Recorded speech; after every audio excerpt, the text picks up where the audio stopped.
जय जगन्नाथ। नीलाचल निवासाय नित्याय परमात्मने बलभद्र सुभद्राभ्याम जगन्नाथयते नमः। हाँ आज्ञा, मुझे आसी पहुंची जाइछि पुरी रे, जहाँक दांड हेउछि बड़ दांड, जहाँक यात्रा हेउछि घोष यात्रा, आ जहाँक प्रसाद हेउछि महाप्रसाद। तेबे आसंतु मु सेई जगन्नाथ महाप्रभुंक कथा कहूछि। तेबे आसंतु आमे जगन्नाथ महाप्रभुंको दर्शन करने सहित जानिबा जगन्नाथ महाप्रभुंक विषय रे। तेबे आउ डेरी करिबेनी, आपण मानकु निश्चित भाबरे पुरी को बुलेबा सहित देखैबी जगन्नाथंको एवं जणैबी मध्य जगन्नाथ संस्कृति और परंपरा। तेबे आसंतु ओडिया जातिर मौड़मणि हेउचंती प्रभु श्री बलभद्र, देवी सुभद्रा और जगतनाथ श्री जगन्नाथ।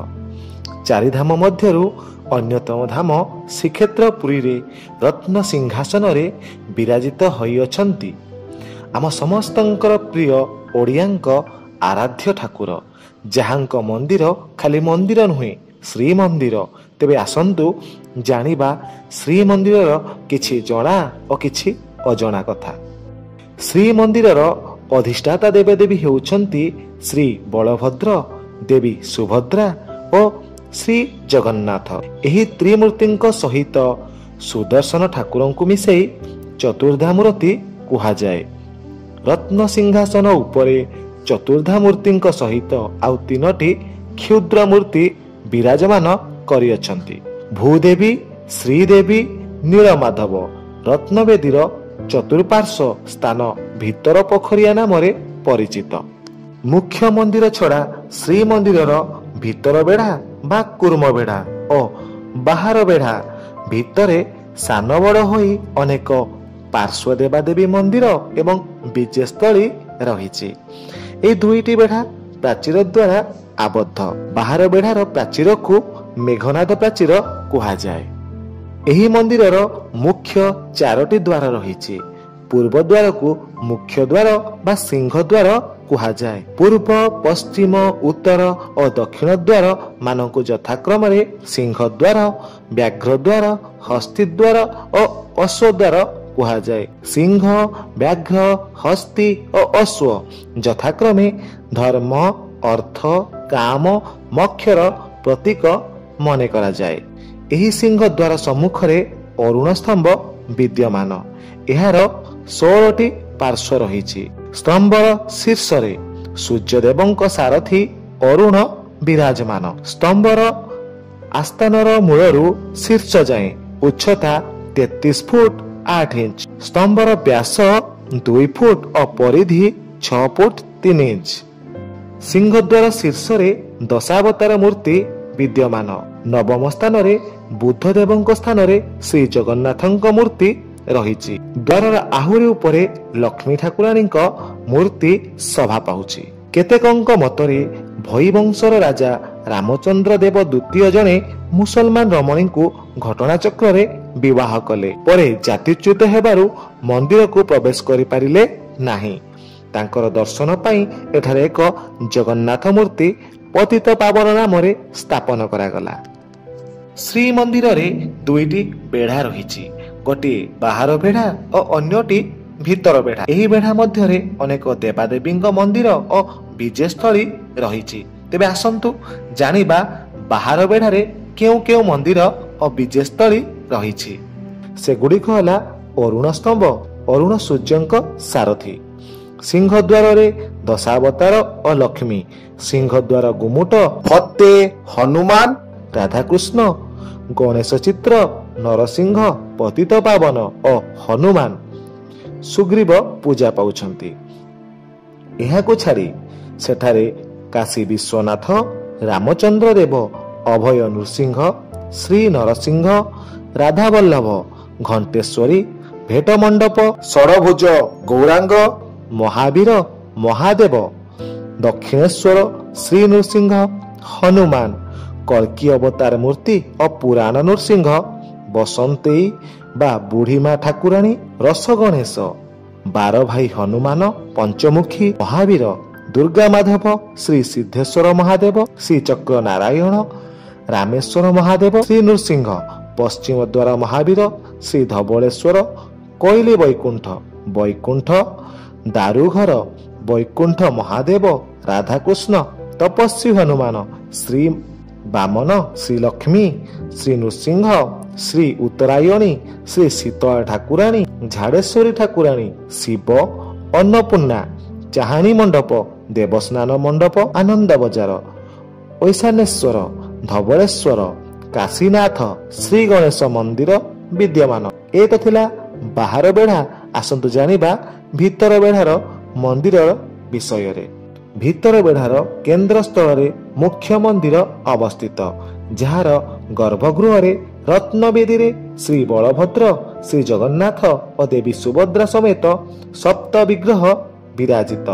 ଭିତର ବେଢ଼ାର ମନ୍ଦିର ଓ ବିଜେସ୍ଥଳୀ ଗର୍ଭଗୃହ, ଭଣ୍ଡାର ଘର, ରତ୍ନ ଭଣ୍ଡାର, ଠାକୁର ଶୟନ ଘର, ଜୟ ବିଜୟ ଦ୍ୱାର, ଜଗମୋହନ ଭୋଗ ମଣ୍ଡପ, ବଟ ବଳଭଦ୍ର, ଇନ୍ଦ୍ରାଣୀ ଦେଉଳ, ପତିତ ପାବନ, ପୁରାଣ ପଣ୍ଡା ଘର, ମାଜଣା ମଣ୍ଡପ, ବିବାହ ବେଦୀ, ଦକ୍ଷିଣ ଘର, ବିଜେ ପ୍ରତିମା ଘର, ବାହାର ମନ୍ଦିର, ଏକାଦଶୀ ମନ୍ଦିର, ନିଶା ନୃସିଂହ ମନ୍ଦିର, ବଳି ବାମନ ମନ୍ଦିର, ନାଭିକଟା ମଣ୍ଡପ, ଗାରଦ ଘର, ରାଧାକୃଷ୍ଣ ମନ୍ଦିର, ରାଧାକୃଷ୍ଣ ମନ୍ଦିର, ପାତାଳେଶ୍ୱର ମନ୍ଦିର, ହୟଗ୍ରୀବ ସରଘର, ଶ୍ରୀ ରାମଚନ୍ଦ୍ର ମନ୍ଦିର, ଦଧିବାମନ, କୋଣାର୍କ ସୂର୍ଯ୍ୟନାରାୟଣ ମନ୍ଦିର, ବର୍ଦ୍ଧମାନ ମନ୍ଦିର, ନବଗ୍ରହ ମନ୍ଦିର, ଲକ୍ଷ୍ମୀ ମନ୍ଦିର, ରସଘର, ଲକ୍ଷ୍ମୀ ନାରାୟଣ ମନ୍ଦିର, ଶ୍ରୀଲକ୍ଷ୍ମୀ ମନ୍ଦିର, ବେଢ଼ା କାଳୀ ମନ୍ଦିର, ନୀଳମାଧବ ମନ୍ଦିର,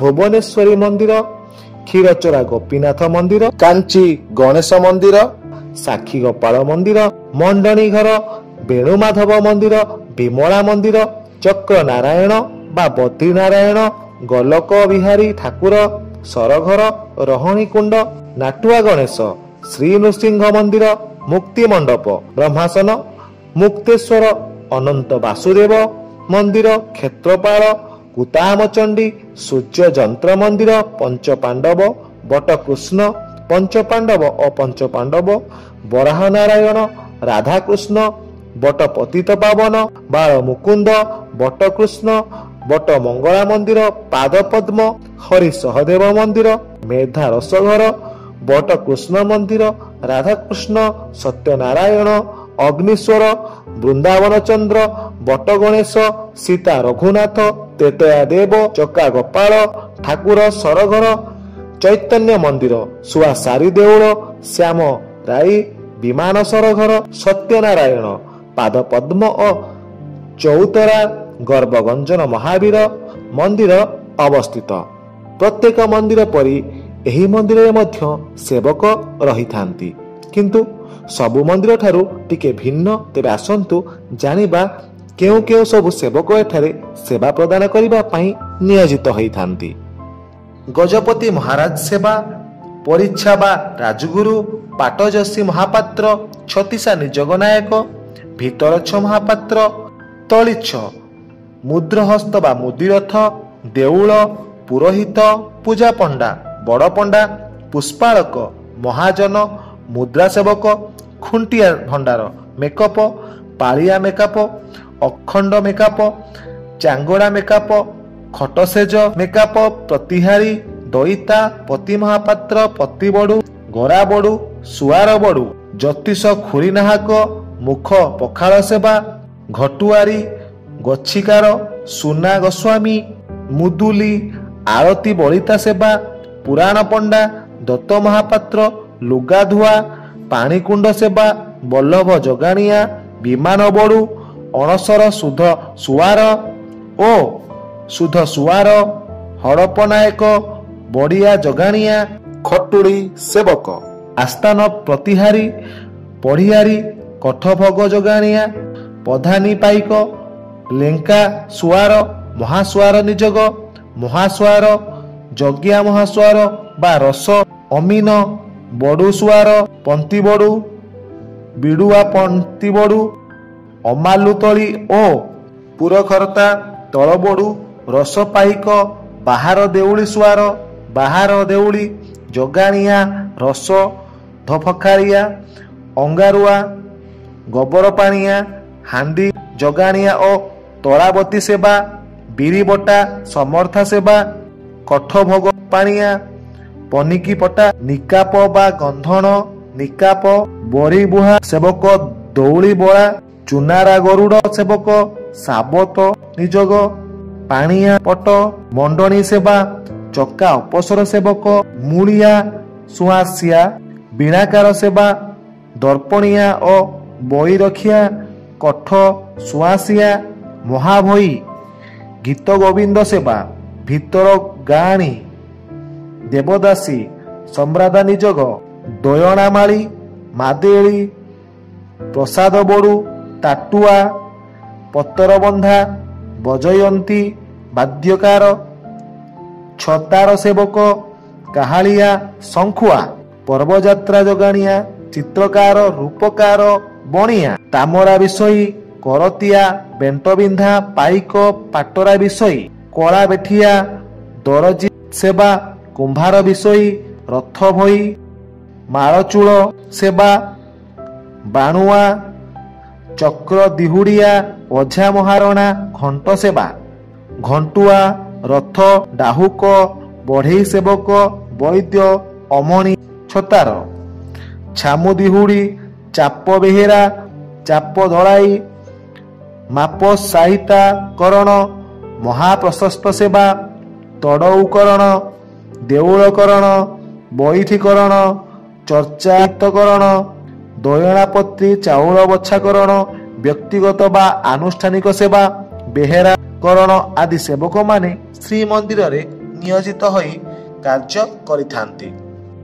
ପ୍ରତ୍ୟେକ ମନ୍ଦିର ପରି ଏହି ମନ୍ଦିରରେ କିଛି ନୀତି ରହିଛି। ସେହି ନୀତି ମୁଖ୍ୟତଃ ଦୁଇ ଭାଗରେ ବିଭକ୍ତ: ଦୈନନ୍ଦିନ ନୀତି ଓ ବିଶେଷ ବା ସାମୟିକ ନୀତି।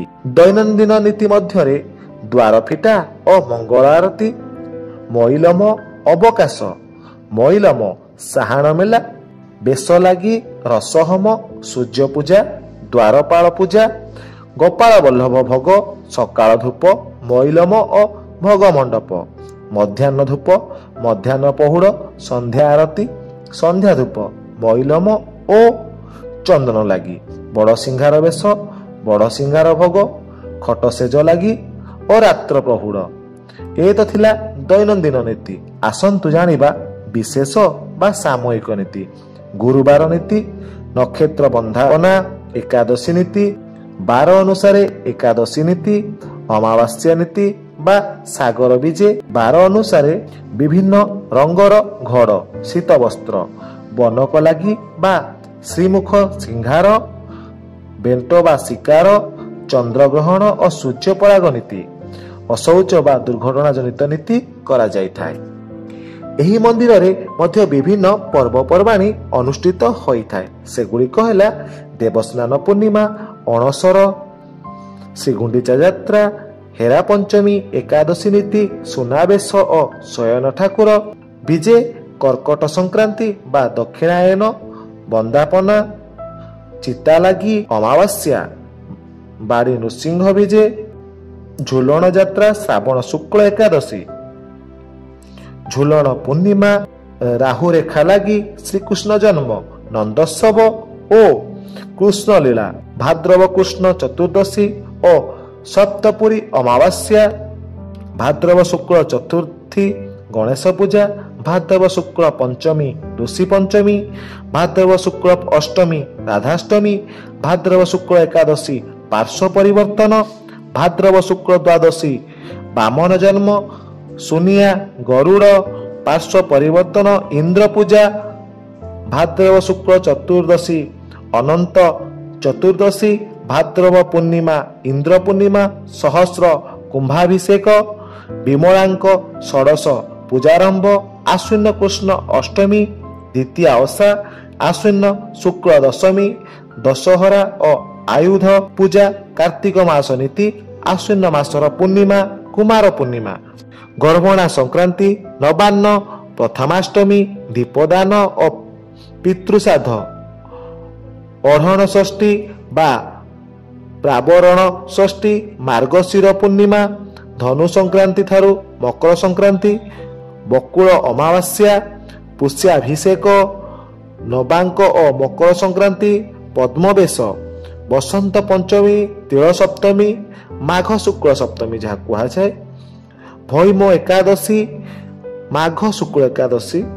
ଯାହାକୁ କୁହାଯାଏ, ଗଜ ଉଦାହରଣ ବେଶ, ମାଘ ପୂର୍ଣ୍ଣିମା ତାକୁ କୁହାଯାଏ, ଶିବରାତ୍ରି, ଫାଲ୍ଗୁନ କୃଷ୍ଣ ଚତୁର୍ଦଶୀ, ଦୋଳଯାତ୍ରା, ଫାଲ୍ଗୁନ ଶୁକ୍ଳ ଦଶମୀ ଠାରୁ ଚୈତ୍ର କୃଷ୍ଣ ପ୍ରତିପଦ, ଦୋଳ ପୂର୍ଣ୍ଣିମା, ହରି ଚୈତ୍ର ଗୁଣ୍ଡିଚା, ଅଶୋକାଷ୍ଟମୀ, ଶ୍ରୀରାମ ନବମୀ, ରାମାଭିଷେକ, ଦମନକଚରୀ, ଦମନକ ଚତୁର୍ଦଶୀ, ଦୟଣା ଲାଗି, ମହାବିଷୁବ ସଂକ୍ରାନ୍ତି, ପଣା ସଂକ୍ରାନ୍ତି, ଅକ୍ଷୟ ତୃତୀୟା, ଚନ୍ଦନଯାତ୍ରା ଆରମ୍ଭ, ନୀଳାଦ୍ରି ମହୋଦୟ, ଶ୍ରୀ ନୃସିଂହ ଜନ୍ମ, ଶୀତଳ ଷଷ୍ଠୀ, ରାଜେନ୍ଦ୍ରାଭିଷେକ, ରୁକ୍ମିଣୀ ହରଣ ଏକାଦଶୀ ଓ ବିବାହ, ଚମ୍ବକ ଦ୍ୱାଦଶୀ ଆଦି ଯାତ୍ରା ଓ ପର୍ବପର୍ବାଣୀ ଅନୁଷ୍ଠିତ ହୋଇଥାଏ।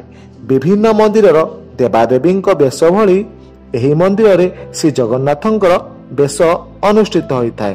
ସେଗୁଡ଼ିକ ହେଲା ଅବକାଶ ବେଶ, ବଡ଼ ସିଂହାର ବେଶ, ଗଣପତି ବେଶ ବା ହାତୀ ବେଶ, ରାଜବେଶ ବା ସୁନା ବେଶ, ବଣଭୋଜି ବେଶ, କାଳିୟ ଦଳନ ବେଶ, ପ୍ରଳମ୍ବାସୁର ବଧ ବେଶ, କୃଷ୍ଣ ବଳରାମ ବେଶ, ବାମନ ବେଶ, ରାଧା ଦାମୋଦର ବେଶ, ଲକ୍ଷ୍ମୀ ନାରାୟଣ ବେଶ, ବାଙ୍କ ଚୂଡ଼ା ବେଶ, ତ୍ରିବିକ୍ରମ ବେଶ, ଲକ୍ଷ୍ମୀ ନୃସିଂହ ବେଶ, ଶ୍ରାଦ୍ଧ ବେଶ, ନାଗାର୍ଜୁନ ବେଶ, ଘୋଡ଼ ଲାଗି ବେଶ, ଚାକେରୀ ବେଶ, ପଦ୍ମ ବେଶ, ଗଜ ଉଦ୍ଧାର ବେଶ, ରଘୁନାଥ ବେଶ, ଚନ୍ଦନ ବେଶ, ମକର ଚୌରାଶୀ ବେଶ ରେ ଶ୍ରୀ ବିଗ୍ରହ ଭକ୍ତମାନଙ୍କୁ ଦର୍ଶନ ଦେଇଥାନ୍ତି।